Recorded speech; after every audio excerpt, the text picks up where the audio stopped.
दोस्तों नमस्कार, मेरा नाम है आलोक कुमार। आज हम बात करेंगे भारतीय जनता पार्टी का घोषणा पत्र या यूँ कहें संकल्प पत्र जारी हो चुका है।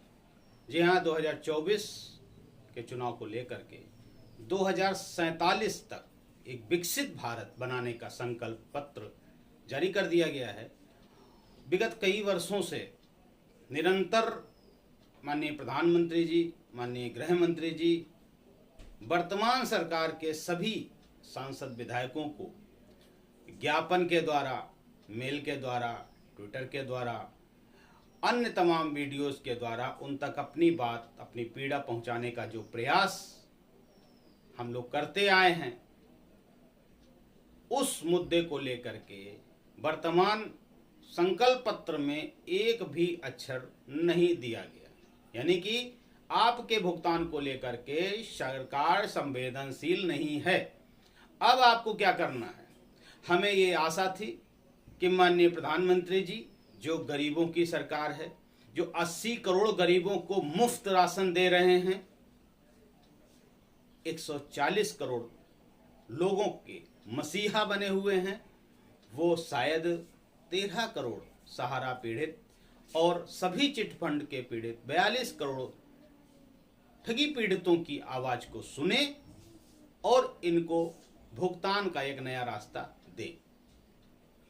सरकार के पास बहुत से तरीके होते हैं जिससे आपका भुगतान दिया जा सके, लेकिन आज का जो मैनिफेस्टो आया, जो संकल्प पत्र आया भारतीय जनता पार्टी का घोषणा पत्र, इसमें एक भी बात आपके भुगतान को लेकर के नहीं रखी गई है और गरीबों का ध्यान, युवाओं का ध्यान, इंश्योरेंस का ध्यान, तमाम चीजें लेकर के 24 पॉइंट इसमें लिए गए हैं, लेकिन 24 में से एक भी पॉइंट आपके भुगतान को लेकर के नहीं लिखा गया है। हमें आशा थी कि ऐसा होगा, लेकिन ऐसा नहीं हुआ। अब हमारे पास कोई विकल्प नहीं छोड़ा है वर्तमान सरकार ने, मजबूरन हमें अब विपक्ष के साथ जाना होगा। हमें बड़ी आशा थी, माननीय गृह मंत्री जी ने जो अभी हाल में बिहार में जो कहा कि हम बहुत जल्द लोगों का भुगतान कराएंगे, इसके लिए माननीय प्रधानमंत्री जी ने कहा है, लेकिन माननीय प्रधानमंत्री जी ने आज तक अपने मुख से एक भी शब्द भुगतान के बारे में नहीं कहा और आज इस मैनिफेस्टो में भी नहीं आया। इसका मतलब है कहीं ना कहीं सरकार हमारे भुगतान को लेकर के संवेदनशील नहीं है। तो हम सरकार के पक्ष में संवेदनशील क्यों हो? हमारे पास सरकार ने कोई विकल्प नहीं छोड़ा है, तो जब हमारे पास कोई विकल्प नहीं छोड़ा है तो हमें निश्चित विपक्ष के साथ जाना पड़ेगा। अब यहां पर बात आती है, विपक्ष ने भी मैनिफेस्टो में सहारा के मुद्दे को नहीं उठाया या भुगतान के मुद्दे को नहीं उठाया। जब हम विपक्ष से, जैसे वर्तमान विपक्ष है, उससे त्रसित थे, तो हमने गरीबों की सरकार बनाई 2014 में और इसको 10 साल दिए। 10 साल देने पर भी आज हम वहीं के वहीं खड़े हैं और न जाने कितने लोग इस दुनिया से चले गए।